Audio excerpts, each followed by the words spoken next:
before my time. Basically, she had me, you know, when you're a performer and you're not famous yet, when I was a kid. So you kind of walking around in whatever you're gonna perform in. So I was walking around wearing some strange clothes, like looking like a sailor sometime, looking like whatever it is I'm performing. So brothers would be like, "Yo, what you got on, man?" I was like, "Man, I don't need to do this." Once I found out I'm not supposed to be wearing these clothes, I was like, I need to get up out of this. 'Cause I lived in an urban environment. I lived in the hood pretty much. So, but that's not the only reason I left it alone. It just felt like it was forced for me. Like, I guess like what it was is my mother was an actress. I didn't know that. She gave it up when I was born, I guess basically. And kind of lived through it through me, I guess, like making sure she exposed me to different things that are beside the rough neighborhood that I grew up in, which is Brownsville, New York. So how I got into entertainment, which is crazy. Like I ended up visiting the South, and I'm from New York, but half of my family's from the South, other half is from New York, and I just happen to be born in New York, but they originate from the South. Born and So raised.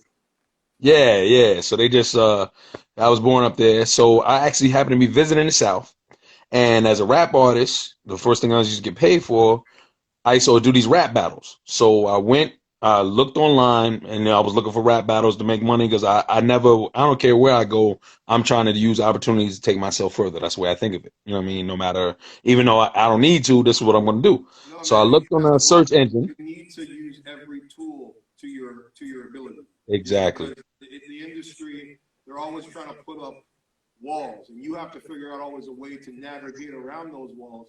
And the more Yeah. tools you have in your arsenal, the better way in the sense where it's like, even though they may want to say no, you Yeah. can't deny talent, as I've always believed. The more you bring to the Exactly. table, the better in the sense, number one, opportunities, because you always have something, even when there's a wall in front of you, you always have something to fall back on. Exactly. That is the exact point that I tell people because basically what it comes down to is all you have to do to be successful is justify why we should pay you. If you have that justification on your resume within your skill set, there's no way for you not to be chosen. If they're looking for this one particular thing and you have some of the characteristics of it, all you have to do is justify why should we pay you. If they can look in your resume and answer that question, it's a done deal. So it's not really as hard as what people think it is to break into the industry. It's just about what do you do when no one's looking at you? Are you a person that's proactive or are you a person that's reactive? Like agents are a reactive state. Basically, a breakdown comes out, then they start to move and shake upon that. And there's nothing wrong with that. But that's not the same as being proactive. It's not. That's the thing, because Because their so job is many not people have proactive. this, the myth, I guess you would say, where they feel, okay, Mhm. if I move to LA and I get an agent, I'm gonna be famous. And I always try That's to a tell myth. them, like, it's not an agent's job even necessarily to find you work. An agent's You're job right. is to sell you. You have to bring, and this is, I mean, sometimes I always try to use this term because we're both from the street, so you can understand this You're right. terminology. I tell people, number one is that, like, when you start in the game, you have to look at yourself. If you remember the movie American Gangster, Denzel Washington. Yeah, Okay, I do. so I tell people, number one, like this: you got to picture yourself as the drug. The industry is the drug dealer. But in You're order for right. you to figure out where your supply and demand is, you've got to create what they call, in the sense, number one, that addiction, that crack cocaine, that, like in American Gangster, that blue magic. Where, if you You're right. remember in that movie, nobody saw Denzel in the beginning. They didn't know who You- the drug dealer was. And when you're coming up in the game, it's not about being seen, Maybe what's up? it's about doing the work You're behind right. the scenes that nobody knows. And You're then right.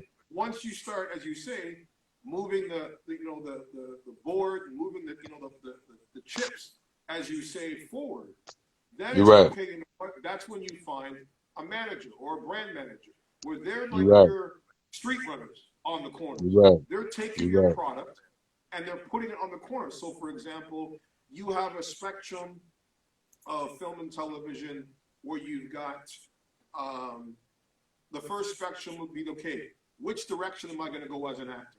Am I going to go down the You're comedy route?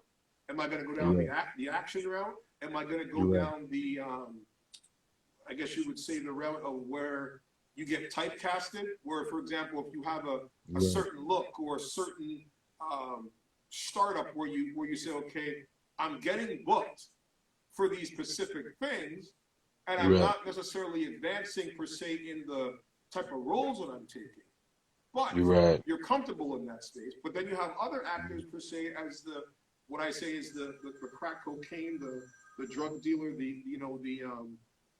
the addiction per se, number one of the business, is where you figure out, okay, once that supply and demand is there as a talent, that's when you find the agent, because then the agent has something to sell, to push to forward. market. So continue Exactly. where you left off from that point.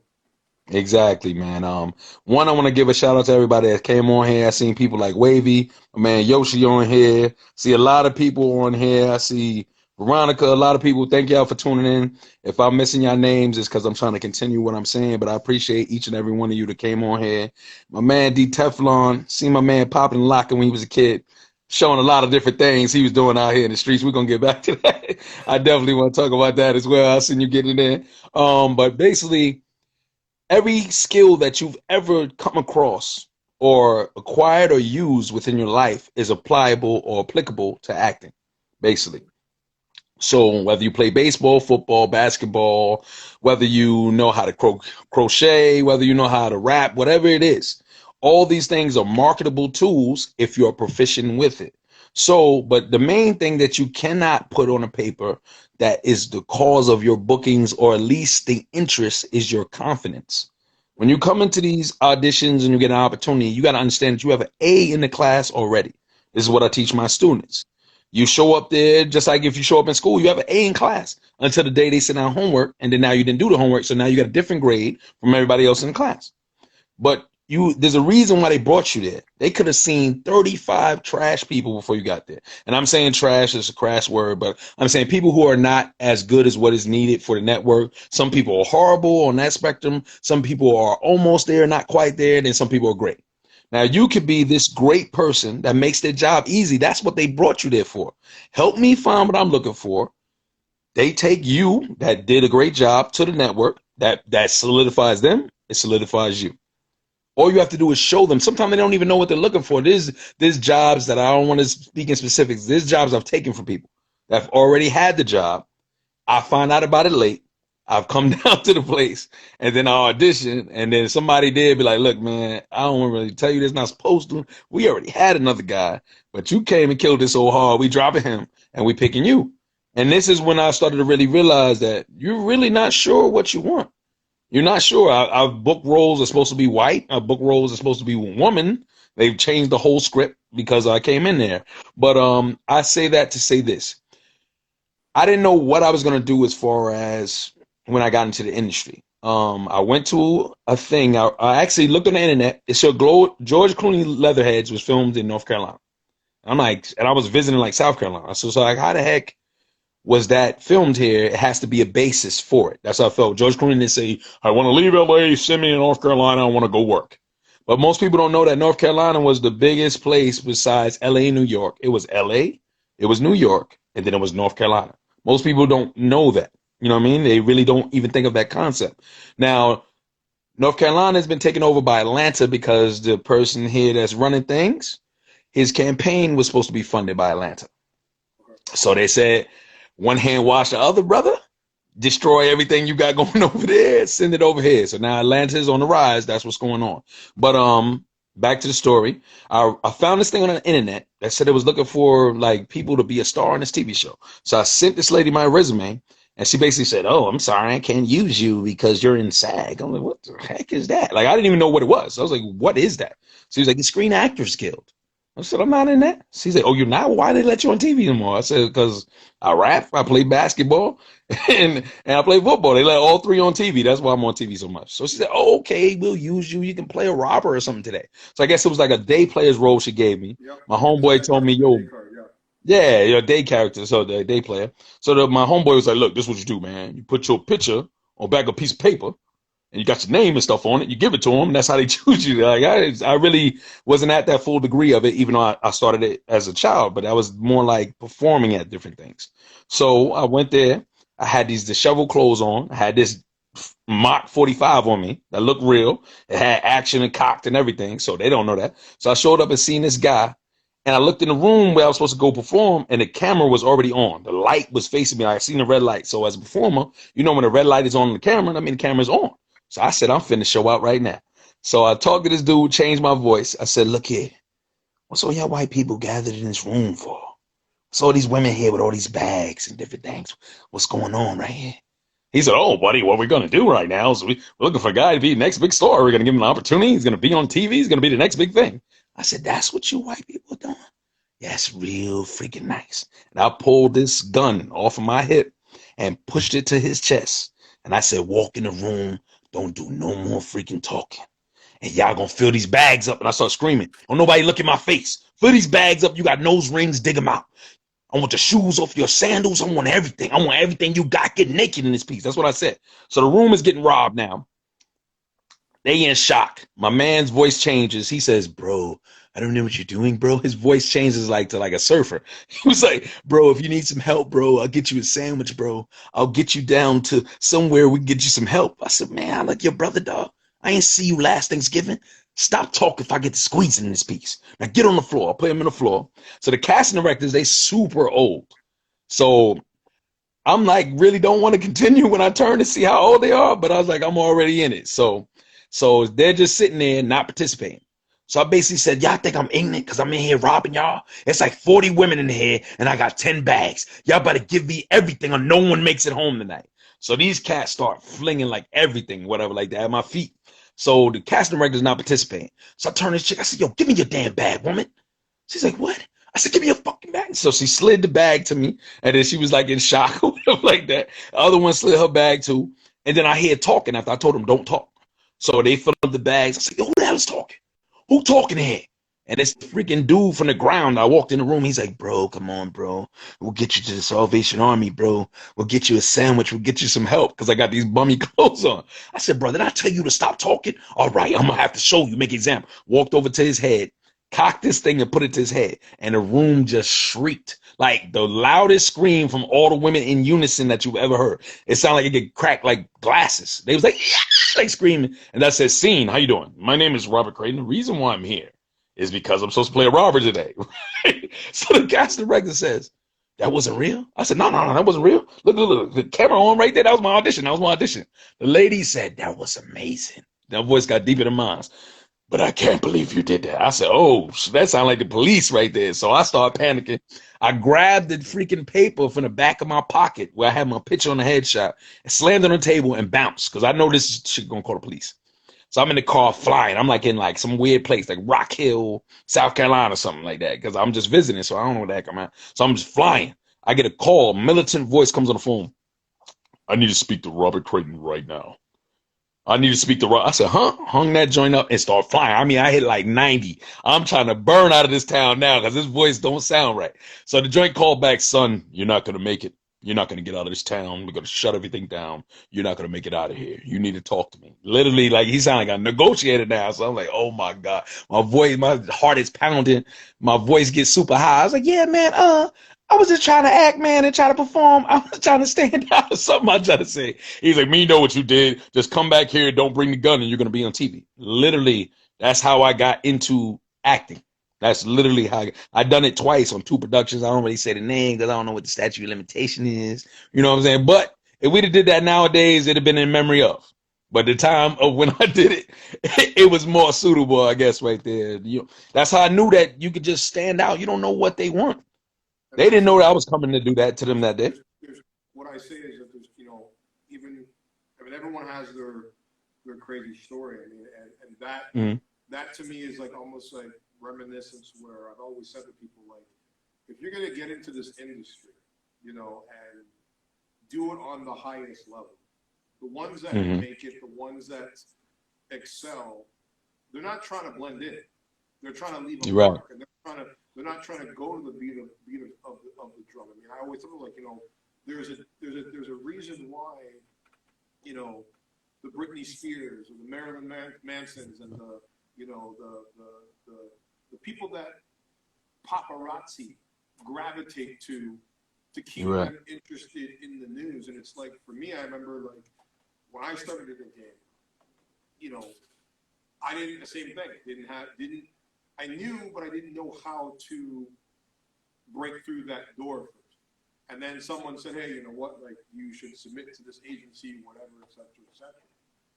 And when you exactly what you said, like when you are not known, you know, for someone to take a chance on you, when there's so many people You're trying right. to figure out how to make their way into the door, You're what right. separates you? Because even for example, like you could have all the talent in the world, but if they don't know you and don't know what you've done, You're you're right. not going to get that opportunity, especially You're when you not. are a person of color trying to You're break right. into the game because they only look at you, and this is not just in the industry, this is just in life in general. It's like You're right. we're viewed as three things in this world, in majority of people's eyes.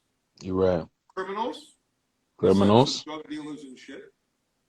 Then you've got music artists, or rappers, athletes. etc., etc. And Mm-hmm. then the other spectrum, in a sense, is athletes. You're either playing Mm-hmm. basketball, you're playing You're football, right. You're and right.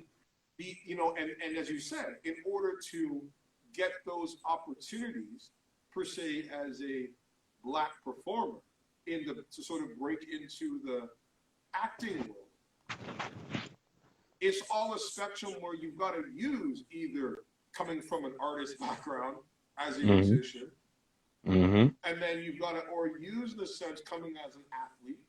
Like, You're for right. example, when you look at The Rock, who started off as a professional athlete, and when he You're right. first came into, the world of film and television, you know, he already had the performer in him.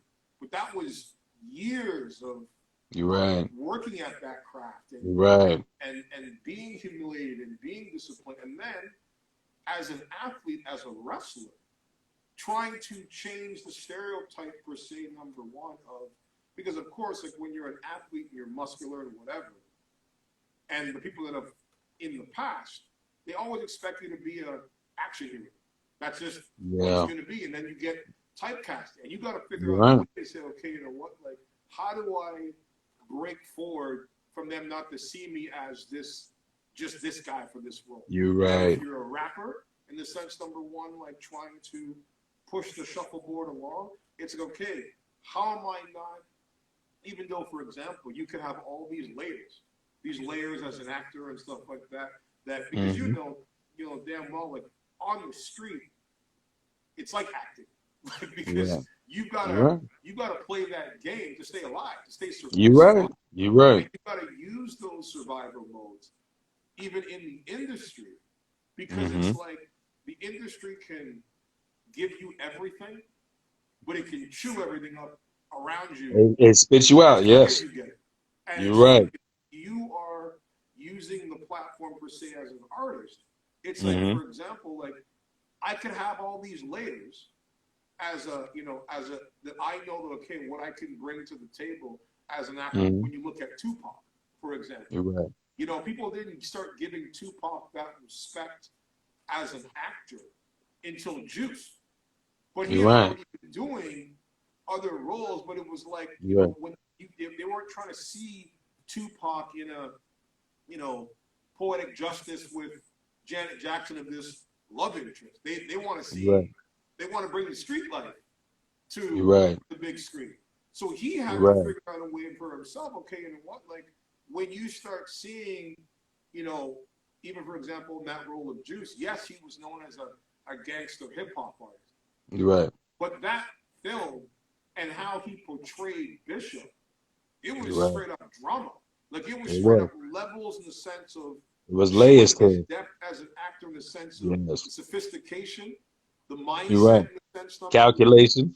the ability. He had some comedy in there. He had Yeah, he some did. crazy in there, and Yeah, he that's when some did. people started saying, okay, like I can break this guy down into You're different right. layers to open up You're right. that door. So for you, in the sense number one, like how did you, like, when you first started to push that needle, what were you being more, in a sense, casted for when you first started?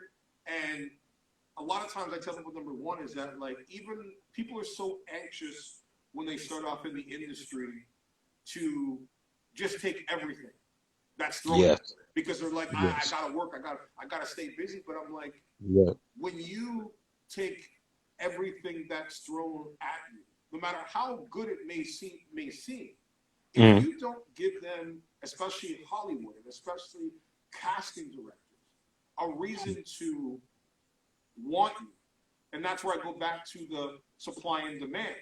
You give them a Right. little bit of a sample of what Right. you can do, but you don't give them the full enchilada right off the bat, because you You're want right. them to say, okay, you know what? Even if, for example, you go to an audition and you're going for a specific role, and I'm sure you've gone for roles where you get a script and you're like, this ain't really me, and this Yes. isn't really who I am. But you, You're right. and you're not feeling it, but you go, yeah, it's an audition. You put out the best work, and like, even when you walk away, if you don't get that role, sometimes you're like, I'm kind of glad I didn't get that role, just You're because right. it's like, you know what, you want to be able, number one, to know that when you are taking on a project, you're feeling it. You're fully Right. feeling, in the sense, number one, the stuff that comes out on paper, so it's authentic to who you are, because you're going to bring out the best performance. When you're sort of, You're right. as you said, like, forcing something, You're right. forcing something, whether it be a script or forcing, in the sense, performance, the audience knows. They can tear that thing down. The casting director knows, and then, a lot of times what happens, I say, is that, you know what, sometimes, it's not even about getting the job. It's about leaving an impression in the room where they say, You're okay, right. you know what, I may have been thinking about Robert for this role, and then he read Mm-hmm. for the role, and I wasn't really feeling it. But You're right. something he showed me said, wait a minute, I have another character, You're maybe right. not for this project, but You're for a right. different project in the works, that you're like, okay, you leave that imprint, you leave that You're mark right. with the casting You're director, right. say, okay, you know what, let me take a look at this guy again. So for you, as I said, what was it when you started? Were you mainly, because of your look and coming from the rapper background, what were You're you right. mainly getting called for? Okay. When I first came in, I still battle some of the things that I was battling when I first came in because one, the industry has a stereotypical aspect that we spoke about with the criminality, athletics, or football player based on your size, basketball player based on whatever. So what I do, the main thing I do to circumvent that sometimes is weight fluctuation, like how I look, my appearance, like basically is how I circumvent some of that. But at the same time, is being typecast is not a bad thing. I realized that quite early because I am typecast quite frequently. I work all the time where most people don't work because they actually don't really have a type. Some people, like, I think sometimes your type is the same as your essence, and sometimes it could be different. Like me, my essence, when people see me, sometimes I have people tell me they're not giving me a role because I'm actually too powerful in comparison to who their lead is. So my role doesn't match supporting. My presence seems too powerful on camera. I've gotten that before. That's almost like the same thing, job equivalent of you're overqualified, I guess. Will be the same type of thing. But Hold that what I thought. normally try to Guys, do we're jumping. is Hold that thought for a second. Guys, all we're right. all jumping in. I want to welcome you guys to another edition of Hot Topics Celeb TV in conversation with actor Robert Crayton. Don't forget, if you guys have a question, you can drop it below in the comments. We will try to answer it towards the end of the podcast. Don't forget, if you missed this episode from the beginning, go into the bio right now on this page, click in the link, and click subscribe, and you can watch the full podcast afterwards and on replay. Continue, brother. That's what it is. So basically what I try to do is in my auditions, because I know that I'm typecast, I give them something that I'm not supposed to. This is just my theory. I do a lot of things because I am a nonconformist, meaning I'm like that, and I go against every single thing that the industry is supposed to be. Meaning like this. You know how they say don't send unsolicited material? I do that frequently, all the time. Because I know if you look at my stuff, what I've sent you, there's no way you can just turn away from it. There's going to be that thought you were turning about, there's something I could put this guy in. Because my resume is quite prominent. It's written to you in a certain way. It's also given to you in the format of, I know that these people don't have a lot of time. So you can't send them, the industry standard is send your photos and your resume as an attachment. That's the thought process, right? But the people who run the industry, they don't have super updated phones. Of course. They want to be able to use their phone as quickly as they've used it the last 20 years. There's some phone that they stopped at that allows them to do everything. Because every time I get a new phone, I'm mad that I don't know how to use it. So personally, I stop at whatever phone lets me have all my have all these different like paragraphs written out so that I can pump out an email. If they want something from me, I can pump that joint out in 10 seconds and just get it off. I got pictures to everything. So that's the what these people have. So if you send them some attachment they can't open, you think they're gonna be like, oh, their resume was so amazing, let me go back to it. They don't have time to go back to it. So you're just throwing on a scrap pile. You know what I mean? Because That's the the thing for me. industry It's like has changed. it goes back to what you just said. It's like when they're trying to process. I mean, I know even with clients that send me shit for different Mm-hmm. projects and stuff like that. Like I don't look at everything because my assistant, she knows how to filter. But I You're right. always say, like, for me, like I remember when I started, you know, because again, the industry is so big and there's so many submissions coming through, and people are like, Yeah. well, how are you gonna stand out? Like, how are you going to Right. capture somebody's eye? And this was back in the day when you had to like put your headshot in a brown envelope and mail Mm-hmm. it. And You're I remember right. like sending the very first time I ever sent something off. I said, okay, well, they're probably going to look at the first three or four. But You're right. what can I do to catch their attention? So you know what I You're did right. on my very first, and I always anyone that's watching this, I recommend this, you know, for any new actor trying to make a mark early. If you're submitting, do what I did.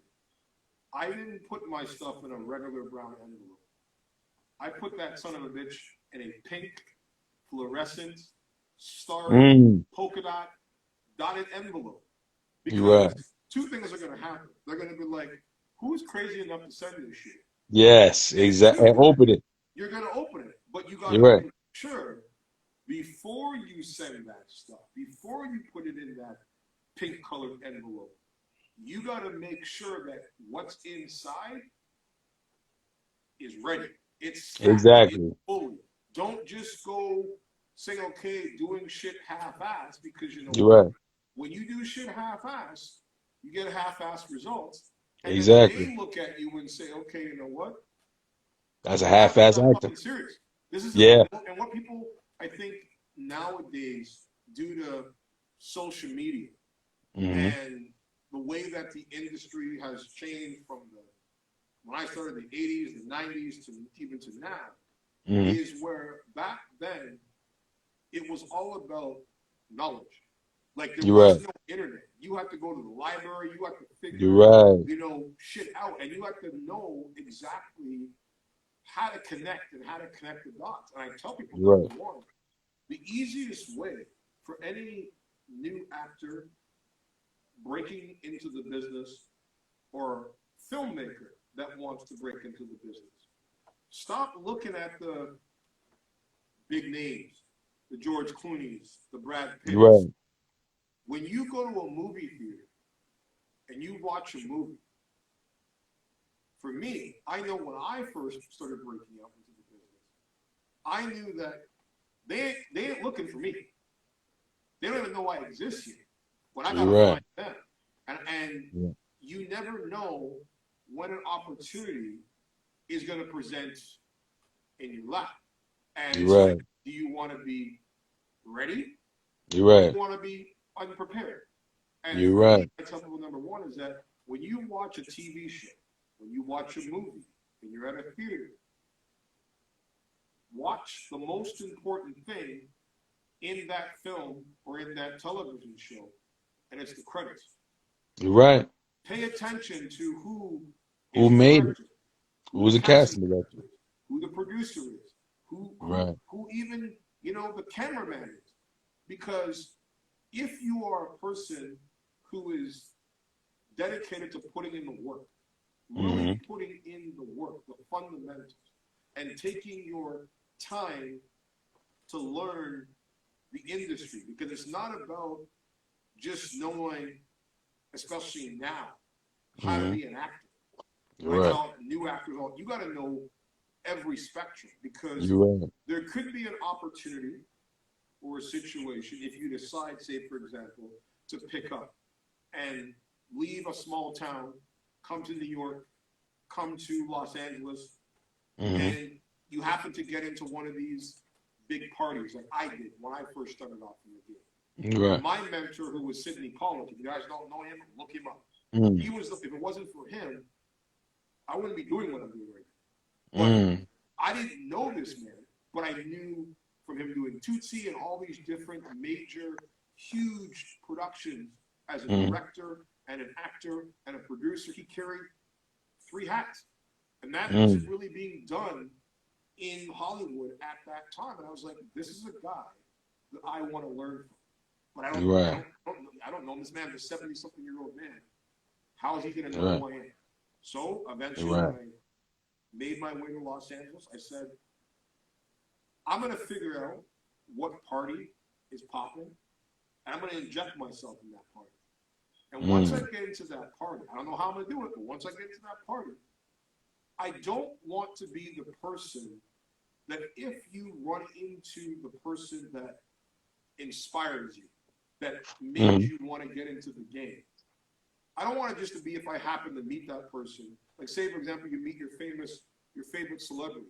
And people are like, Right. oh my God, oh my God. And then it's like, hi, nice to meet you. You don't want to come across as a fan. You're You right. are a fan. You want, You're like, right. for me, I was like, how do I keep that conversation from, Mm. hi, nice to meet you, I'm Sydney, and then him walk off, to carrying that conversation 5 more minutes. And this is when I tell people, number one, when you're prepared for any situation Mm. and you are able, number one, to show what I say is the most important tool in film and television Mm-hmm. industry is knowledge is power. The Yes, more it is. knowledge you have, the more power you have. You're And for right. me, the knowledge was, back then, there was no internet. There was Cole's notes and there was computers that you had to go to the library. Mm-hmm. I literally went to the library and looked up Sidney Pollack and Mm. basically studied this man bulletin points of his first film, his Mm. roast in his first film, Mm. the school that he went to, the the history of his whole becoming into the industry. And I took Mm. those little notes and I studied them like a metronome over and over again. Mm. And once I happened to be in this party, where I spotted him across the room, and Harvey Weinstein was in there, and all these big Mm. players were in the room, I pulled across the room, made my introduction, but it didn't start with the introduction of like, "Hi, sir, I want to work for you. I'm a Mm. big fan." It was like, "I heard you grossed 35.2 million in that last project." Mm. And you got to Very remember, specific. the people that are on credits, they don't look at themselves as celebrities, as stars. Mm-hmm. They're just people on credits. And they're You're right. like, the fact that somebody paid that much attention in detail to the Mm-hmm. credits, I was able to continue that conversation. Because you got to remember, Mm. as I said, being a black man in the industry, even on the come up, when You're they right. don't know you and they see you like for yourself, you've got a stature, a physical presence about you. You're right. You look like, Mm-hmm. you got the whole Rick Ross vibe with the beard and everything going on. Appreciate it. Automatically, you want to bring the temperature down in the You're right. sense of how they view you as not even as an artist yet, but as a individual that You're right. has something to offer, because most people, they won't do that work. You're They're right. just trying to get in the door and get the break and be famous. You're And right. now the industry has become so vaporized, per se, when you've got social media, Mm-hmm. where you've got casting directors and producers and projects, where it's not even about the talent anymore. It's It's not. about how many followers do you have. Yes, At the it's end of the very day, much about that. followers turning into financial. That's Dollar. why you're seeing now actors having to, in their contracts, if they're on a network show and they're a series regular, they've got to live tweet. They've got to go out and they've got to promote the product. Where Yeah, they do. before, you could just be an actor. You can't do that shit no more. Yeah, And this you is know. why I tell people, number one is that, like, you've got to be able to understand as a performer, especially when you are an African American performer. Mm-hmm. There's over 10,000 registered actors in SAG, Mm-hmm. and only 4% are working. You're 4 right. out of 10,000 that are, in a You're right. sense, in the union. So this is You're right. why I tell people, number one is that if you want to be able, number one, to push that needle and have longevity, look at guys like Taye Diggs. When you think of Taye Diggs, as you say, for yourself, you're always working, just like me, because it's like, you know what? I don't put my eggs into one basket. I've Yep. always got to be constantly moving. Exactly. Because, as I said, knowledge is power. But you also have to have layers, where you look at a guy like Taye Diggs, where he can play the love interest, but Taye Diggs keeps working Yeah, you because know. he takes everything in the sense where he's like, okay, you want me to play gay? I'll play gay, because he's comfortable in who he is. And he You're right. is a natural performer, as from a You're right. theater background, where You're you've right. got guys that just show up to work, get a script, read the script, and then say, okay, I'm going to do this job and hope to move on to the next one. It's like, and they get one job, and they feel, okay, well, I've made it because I've You booked have it. that one gig. You're And it's right. like, once you have that one gig, you should always be thinking about the next gig, You're not right. this gig that you're stuck in right now. So for you, I know, like, you started off doing, as you say, as a rapper, and myself, who used to work for BET, and I remember, you win in competitions, in a sense, on 106 in Park. Yeah. Did you feel that helped elevate you in the sense to being recognized in the business to open more doors, or was that considered a hindrance because they're like, oh, some fucking rapper? Mm. Well, for me, what it was is when I did that, what it made me more so is like a beacon, like for others. Like, because main thing is me. I don't just try to think about this thing as just me. Well, you know what I mean? Even though in a sense it is, any God-given talent you're given to navigate this earth with. So you either use it or you lose it. But the thing is, if you don't water it by being humble, then obviously all works without God is dead. And I've experienced that the hard way. Like, I've messed up $100,000, like just being cocky, different things with it. Because I got into this thing when I was very young. So I was like 18, started experiencing fame, and then like you can lose yourself within this thing. So the fact that I had some failures, that not everything panned out. One thing I would say about this life is this: like, the universe actively responds to the work that you do. Like, literally, like, I got Wu-Tang, right? When I heard about Wu-Tang coming out, I instantly went into, like you were saying, looking at who the casting director is. Who's running this? What company is it supposed to do? What network will it be on? Started looking into that, right? That was like maybe 2 weeks before all of a sudden I randomly get a call. And I started bombarding people, whoever I thought had anything to do with it. My resume flew to them instantly, like that night. So then all of a sudden I just get a call from my agent, like, yo, you think you can turn this around for me Monday? I said, what is it? He said, man, this is Wu-Tang thing. And I said, yeah, I can do that. You know what I mean? Send it to me. So I literally filmed it Thursday, sent it to him Friday, because it was due Friday. And then I was on a plane Tuesday to go be a part of it. That's how rapidly he went. Like, he called me. I was out with my lady. And Shorty was like, I had to apologize to it because it's happened to me before when I'm out with someone. And he's like, yo, 90 people about to call you. I was like, 90 people about to call me for what? He said, yo, You got that joint. So they need you on the red eye tonight. Then sure enough, I started getting mad calls about it. And then I had to be on the red eye like that night and bounce. So I had to finish whatever I was doing at IHOP. As I was in IHOP about to enjoy my pancakes, they was like, nope, get up, hit this red eye. We need you going in 2 hours. I was like, all right. So then, like you're saying, the next gig, how I need to be aware and ready for that is Omar Benson told me that. And that's when I was doing HBO Ballers. I remember I was doing one Hollywood film.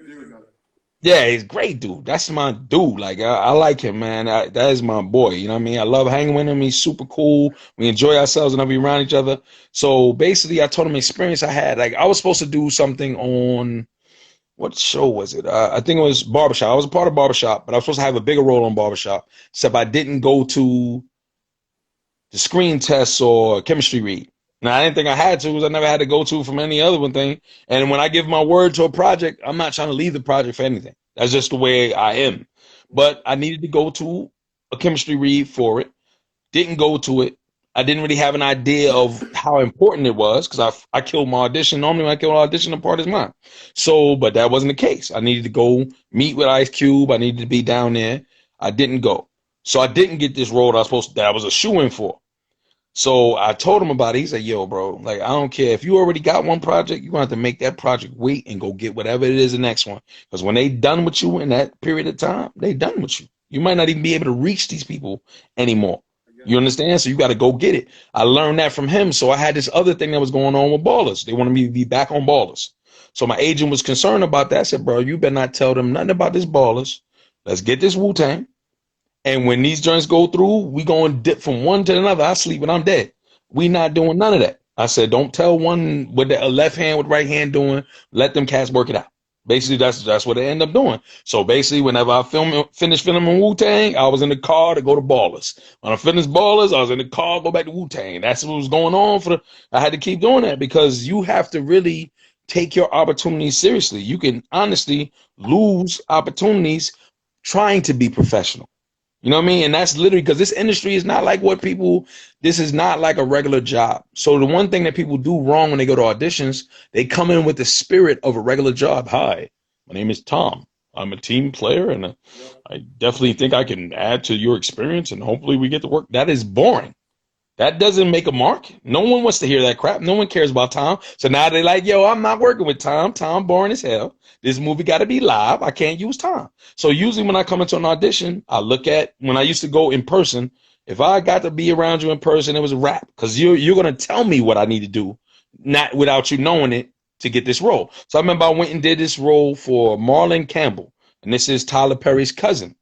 So went down to this thing. I was supposed to play a football player. This movie was never made. And I was supposed to get a ton of money for it. So I'm kind of sad about it. But it never was made.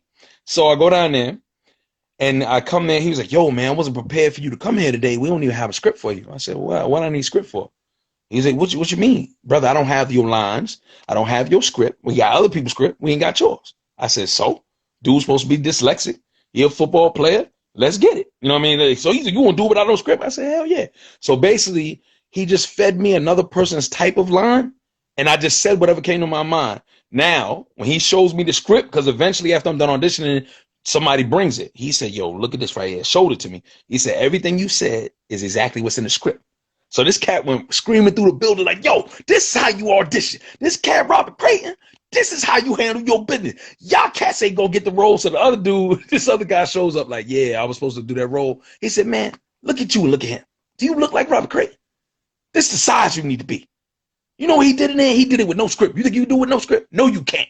And like really, it was embarrassing what he was saying, but he was just excited that somebody came with enough like bravado about themselves to go ahead without the script. Because most people be like, nah, I'll wait for the script. I'll do it next time. None of that. I just go for what I know in everything. You know what I mean? And how you can convey that you don't want to be put in a box is you got to give them elements that you can never be placed in a box. And a lot of times it causes I cause other actors when I'm next to them to really mess up. You know what I mean? Because I make the thing mine. To me, acting and performing is more like rapping to me than it is probably acting. Because most people go about it as they try to become what they think people want them to see. But acting is more in truth than that. You know what I mean? It's not about what you become. It's about who are you in this situation? Your mother just got killed and murdered for somebody. What would you do? I would snap. That's my personality. So I'm gonna become that. I'm not gonna try to become the guy who plots out and he sits and he's sad and he's mad at the same time and all this stuff that's outside of yourself is internal. How you respond. You know what I mean? So I really just really try to think cognitively that the concept is this: Denzel Washington, me and yourself. What's the difference between us and him? There really is no difference other than he had the opportunity to become Denzel Washington and he maximized it. I So think what the I think of problem myself is is that this. when we get another Denzel, and I always think number one is that like we shouldn't be looking for another Denzel. Denzel is Denzel. He's done what Yes. he's done. You got to Yes. figure out your lane, and you got to figure out how you, if you can take inspiration from You're Denzel right. and what he's done in his career, great. But there's never going to be another Denzel. There's never going to be another Morgan It's Freeman. not. Exactly. There's only going to Exactly. be one you, and that's the problem. Is that like when people are constantly trying to compare and use that as a comparison where like it's like the business doesn't move forward, like it stays stifled, and you gotta put your own stamp, because you know what, people think in this business, you got a lifetime to You make it don't. good. You You do don't. not. You got a shelf life. You definitely don't. You have a shelf life, and especially in the sense number one, where like for example, I see so Yes, bro. many so many actors, that have. And this is where like for example, it's always a big myth that people don't who are not in the business don't seem to understand. Where they're like, if an actor, is on a really really really great show, and Mm-hmm. he's been on that show for like 7 years. So let's just say, for example, let's take Jaleel White. Steve Mm-hmm. Urkel, Family Matters. You Mm-hmm. know, he was on that show from a kid, grew up, became an older, in the sense, number one guy, still looks the same. Yeah. But people think, okay, well, after you've been on a show that's that successful, when the show's done, all these offers are going to be waiting for you because you've been on And that it's show. not. And people don't understand. It's like the industry, once you've been on something for so long, and people know you as that character, You're that character. you're that character, and they want you to go away. Like they literally Yeah. want you to go away for a few You're years, right. And and reinvent yourself. if you don't come back, especially in the sense in the industry of a reinventation, either come back with a whole different look, You're right. or a whole different build, You're or right. a whole different, in a sense, approach to the roles that you're going to take, they're Mm-hmm. automatically always going to see you in that role you played as a kid. And that's why You're right. Jaleel White has never really done shit You're since right. Family Matters. You're And right. you got, like, for example, Another character like that is Screech. exactly, same thing. Same thing. And even, for example, like my mentor and friend, Kiefer Sutherland, legitimately one of the biggest actors in the Mm. world. You're right. There was a time when after, like, for example, when Kiefer shot Lost Boys, which is a classic icon film, Thank and he had all of these offers at the time as a young actor, Stand By Me, and all these different roles. you. Mm. But then when he started dating Julia Roberts, and he was all because Julia was on the come up. Julia, had just done Yeah. Pretty Woman and was starting to become that it girl, You're right. and it became for him, more or less of like. I remember he had been doing all of these amazing roles, but because the spotlight at that time was on Julia, he Correct. was just like Julia's man. Nobody cared about all the You're right. iconic stuff that he had done. You're So right. he ended up, quitting Hollywood, and he left Hollywood and he picked up his shit and he went to Calgary for like 4 You're right. years, got a ranch and started doing You're right. And then because he knew, okay, I've got to go away. You're right. And he was at that point where he was done with Hollywood. But You're then right. fast forward 24, this opportunity for this show that You're right. legitimately, I mean, doesn't matter what he's done. That role changed his life. in It so did. many ways because you know what? It was a show that was at a time that was needed after 9/11, You're you right. know, and that plateaued him. But then he did that show for 8 seasons and was recognized around the world as Jack Bauer, iconic fucking character. Definitely And was. then people thought, okay, when 24 ended, he was going to get all these roles, and he did. He ended 24, and he jumped into a show called Touch. Mm-hmm. And Touch only lasted 1 season. Mm-hmm. Great show, but when you've been playing this badass, kick-ass, You're no right. nonsense federal agent, kicking down doors and beating people up and torturing people, You're right. to suddenly putting on a sweater and You're playing like right. this dad type of role.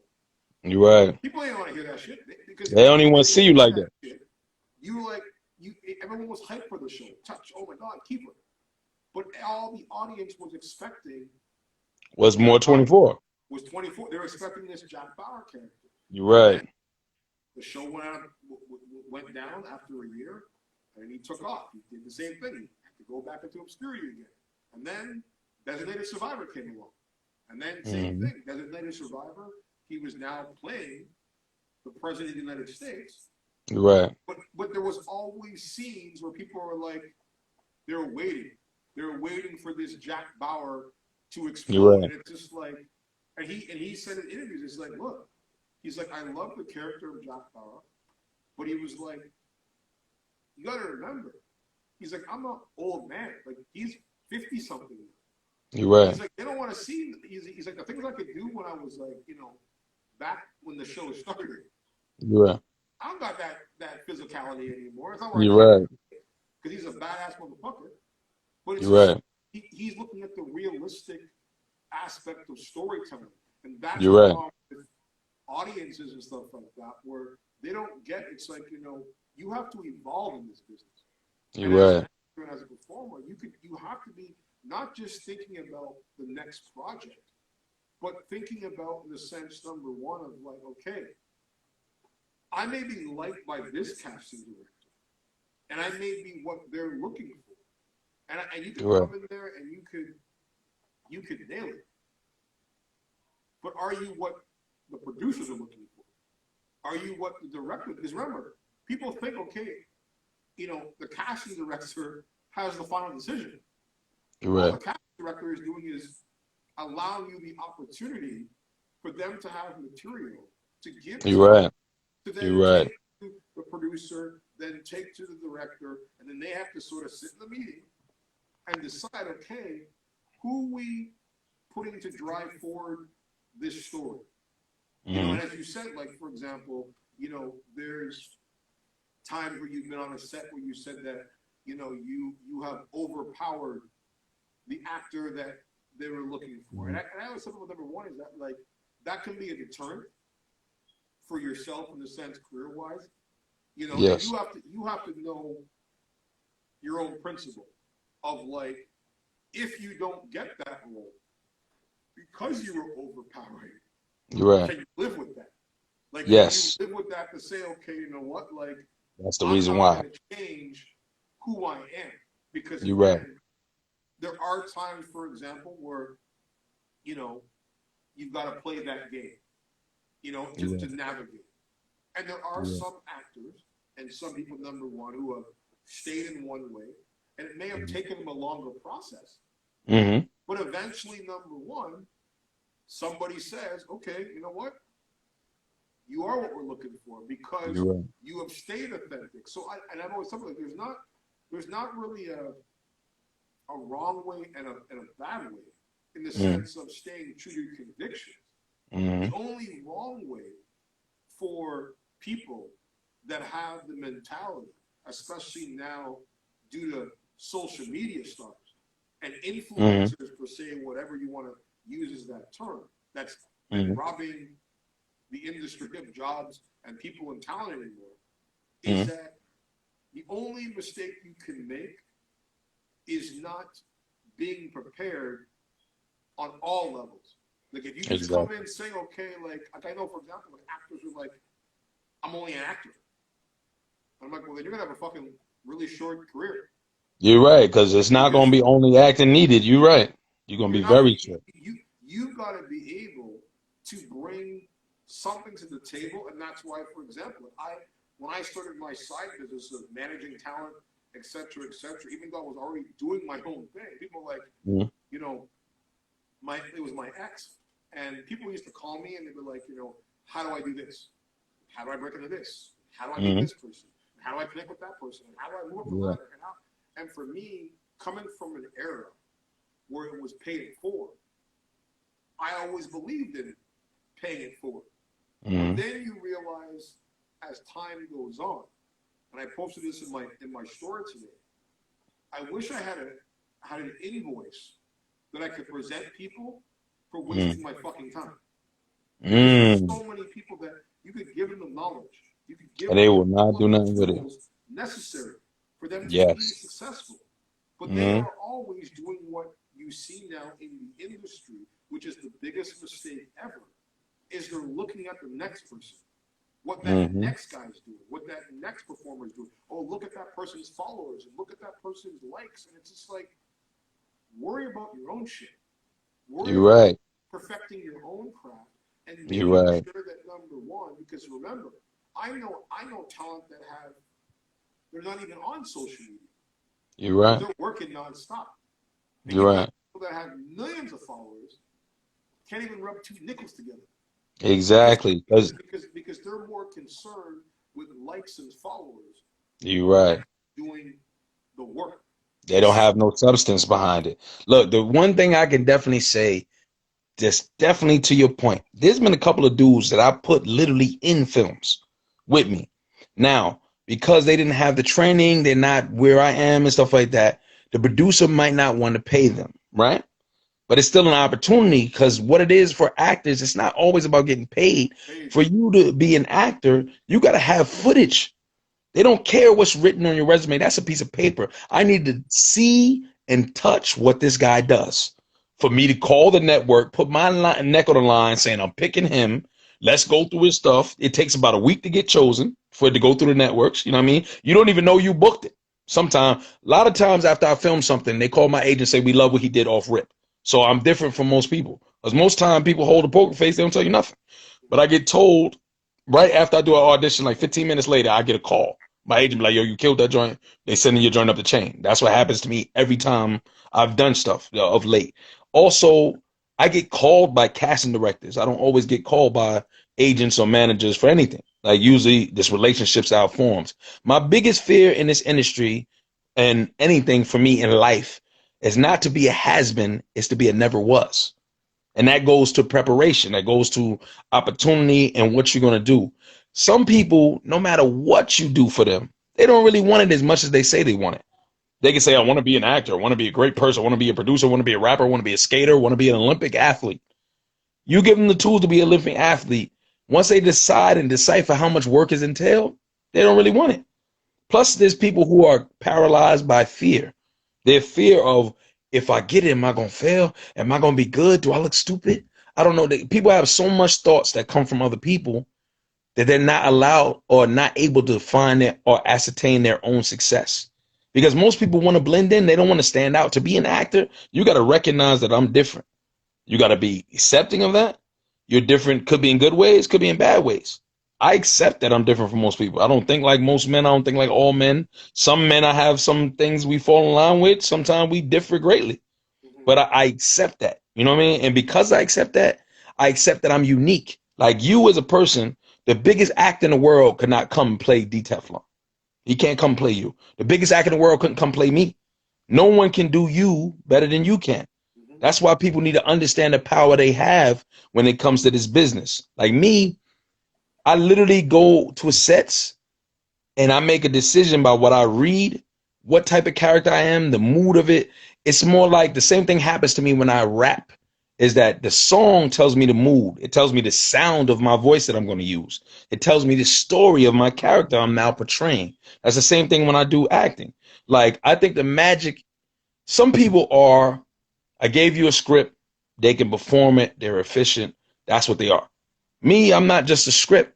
Like I literally improv. Like I've done whole movies that are improv. They be like, Rob, I don't care what we got written on the page. Scratch Rob part, Rob, do whatever you want.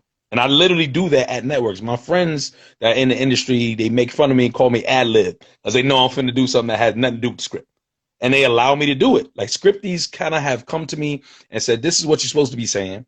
And I'll be like, okay. And the director would cut her off like, yo, don't listen to what she's saying, Rob, give me that hotness. And I just say some stuff and they just let it rock. It's because I'm confident enough to be off book. Because sometimes stuff is written, like you said, it's not for you. It's not written for you. Like some people have experience of what they think the area expertise they're writing about, but they never experienced it. That's the difference between book Have you smarts. ever taken, as you said, ad-lib, have you ever gone off script? And I mean, because some people, number one, for example, like when it comes to Mm. script, can feel disrespected by them. And No, I've actually never had anyone feel disrespected by it. Actually, they usually like thank me for my take on it, and okay, because I do it in a way where normally it comes at the end. Sometimes I place it within the middle if it makes sense. Because one, your ad lib has to make sense. So I make it more so. What would the character say? So since it's not really just me just throwing in me, like I gotta have like what I love is like Christopher Walken is a student of dance, right? This is why every time he does a film, there's dancing in it. That dancing is not part of whatever he's doing. He's getting it in there to let people know that this is what I come from. I want to give a reference to it. So in my own you way, have to come sometimes and I talk to feel people, that accept energy. that. Yeah. So in my own way, I feel that same type of energy sometimes. So I just give it to them. And then when I give it to them, they be like, yo, what the heck did that come from? They looking for it in the script. I'm like, yeah, that's mine. So they be like, yo, use that joint again. Did y'all get that? And we run it again. There's never a disrespect because I respect what they've done and what they're giving me. And what they're giving me, the script to me is parentheses. And I feel it's my job as an actor to fill the parentheses up in between. Sometimes the script doesn't do that. Sometimes I've had scenes where it's like left open ended when we stop talking. Like it'll say something, yo, they coming. What we gonna do about it? And then you see how it paused and there was nothing? Where the hell is the answer to that question? We just said, yo, they coming. What we gonna do about it? And then it says, no more talking. That makes no sense. So I say some joint like, yo, we got to get up out of here. Look, gather all the stuff, let's move. Uh, And I say something like that. And they're like, yo, we love that. Keep that, keep that.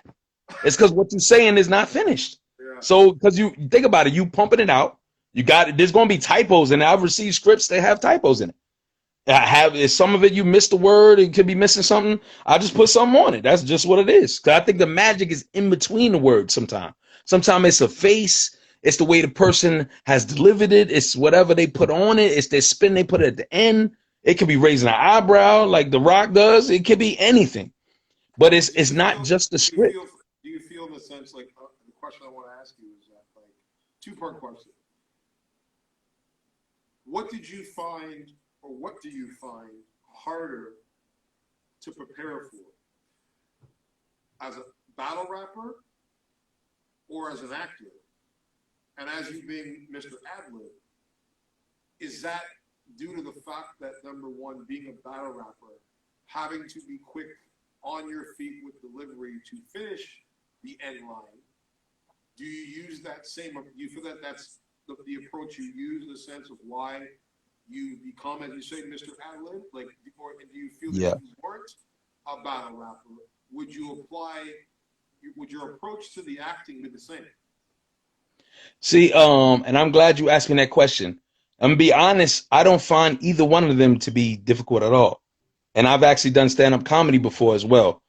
I think they're all related. Because the way my mind functions as a rapper, all of it is easy. I really don't even read scripts. Like one thing about me that people probably don't know is I memorize everything I see and hear. So you know the concept that you have exists like say this for you like you're saying it for the first time. I am the extreme version of that because I don't even read your script.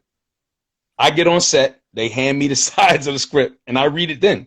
Literally. It makes me nervous, but it's like a way for me to challenge myself. Because if not, I will be bored probably. Because I memorize, I think when you memorize things for weeks and for weeks, for weeks, for weeks, for weeks, or you have a large window of time before you do an audition, you make some type of choice. in that choice, it could be correct or it could be absolutely wrong for what you're about to do, right? Because now it's not, you're not saying it for the first time. You're saying what you rehearse. Say somebody throw you a curveball in it and throws you off. Now you're stammering and stuttering on camera. Like me, I'm not that at all. Like I don't read it. I've made directors nervous because I tell them like, yo, man, I call them like maybe a day before the script come. I'd be like, look, man, I looked at 7 pages of the script. The script is 190 pages. I'd be like, yo, I read the first 7 pages, man. It was kind of cool. That's not even where my character might lie within the first seven. He might come in at 8, but I just say something like that. And I'm telling them the truth. So they be like, yo, man, you ain't read the script. I said, nah, brother, I ain't read it. They be fearful about that thing. And then I get there and I just smash it. And they be like, you really never seen it before? No. I booked a role before and they call me and say, yo, look, man, I'm sorry, man. Have you read the script? I said, no, I haven't read it, bro. They said, you haven't read it? We filming tomorrow. We don't even, there's no way to get you prepared. I said, brother, look, calm down. I memorize what I see in here. When I get there, hand it to me. Knock it out. It'll take me a couple minutes. They was like amazed. And I did that. And then that's what causes other people to call me and contact me. Because I'm more prepared than a person that had the script for 20 days. Because my mentality is that. So for me, I'm just freestyling. Like literally, that's what I feel like. And that entails, like, say if the script is written a certain way, it could be me changing a word in it and it makes it mine. So the thought process is I'm saying it, not that someone written it for me. So that's the difference between what it is. I don't find any form of performing hard at all. You know what I mean? Like it's hard for me when people are dropping their lines because I don't drop lines. So it's hard for me when you on the like 12 take and be like, brother, we need to get this right because I'm tired, my feet hurt. We've been standing up here. You just keep dropping these lines. I need you to get this right, brother. But my first attitude when I was less mature than what I am now in performing, my thing is when I see a Hollywood dude, I'm finna drown you. That's what I used to think in my mind. I'm like, look, I'm gonna let you know today, I'm finna drown. But that doesn't get you anywhere. So what I've learned to do is instead of being that, because that's the competitive nature. You were supposed to be this big thing. I'm about to show you. You better be on your P's and Q's today because you finna get burnt today. But I've learned to now do is what I try to do is if I notice they're not hitting it, I try to give them a signal or something they can pick up on because like it's a volley between you and that other person on camera. We trying to bounce it back between us. Remember, it's a dance. You know, Yeah, it one person's is. got to lead and one person's got to Exactly. hold. And a lot of times, I mean, for example, as I said, like, but you know, a lot of actors who get into that zone, you know, they seem to forget that, like, even though yes, there's two people in that scene who are sharing that dance, but they're not the only one in the ball. You know, Exactly. you've got to remember that number one is that like what you're doing has to be and this is why like you know like I don't recommend per se number one not you know fully reading it through a script. You have Mm. to also make sure number one that not only just knowing your lines but Mm-hmm. knowing the other person's lines and then knowing Exactly. everybody's lines because Exactly. you got to remember certain people who don't know this is that like things aren't always shot in sequence. Like Yes. there's sometimes things are shot at the beginning, then they go right to the end, and then they go Yep. right to the middle, then they do a little bit of the end, Yeah. Did they go back to the beginning? Yep. the beginning again. So it's like if you're not in continuity with knowing, as I said, everybody else's stuff, you could bring yes number one this great performance in your scenes. But You're to right. me, it's not about per se number one of you know, of course there's certain characters that we all watch on TV You're right. that certain actors stand out more than others. You're And right. like for example, I'll give you a show, and if you haven't seen it, it is legitimately the best series I've ever seen in my life. And I Mm. recommend anyone who's binging right now to look up a show on Netflix called Wentworth. This Go show what? is it's called Wentworth, and Mm. it is a very it's shot in Australia and overseas, and this show was mainly an all female cast. It's like it's almost like Orange is the New Black, but Mm. 10,000 times better. And the level of acting on that spectrum is why, to me, why the UK actors are putting the U.S. actors and the Canadian actors out of work. You're right. Their mentality of way they shoot and the actors that they cast for these shows. There is no hot dog. There is no one actor that stands out. You're right. It's like everybody, number one, is working together to put the best product out as a team, because that's what's going to give longevity. Not just unless you're in a driving show, like for example, like, and this is where, like, I'll take for example, like Keeper Sutherland 24. They tried the spin-off with what's his face from, you know, Corey. You're talking about the guy from Straight Outta Compton? Exactly, from the Yes. Niggas with Attitude movie. And, you know, they put him in that role. And, I mean, it was a good franchise spinoff. Yeah. But he didn't start to pick up traction where people were like, oh my God, like, I want to see more, until the very last episode of the series. Like, literally, it was like the whole series was just like, and you're waiting, because people have been so used to Jack Bauer and that character. They couldn't see anybody else playing it. But understand, even when 24 was on, 24, even though Keeper was the main character, those actors on that show brought it every single time. And that show, which people don't realize, if there wasn't 24, there'd be no binge watching right now on Netflix. They were the first binge show that you were getting for an hour. You were getting literally in that hour a movie. You're right. Every single Sunday, it was a movie. You're right. You know, and eventually. Hey, hold on for 1 second, brother. Somebody's calling me. Hold on for 1 second.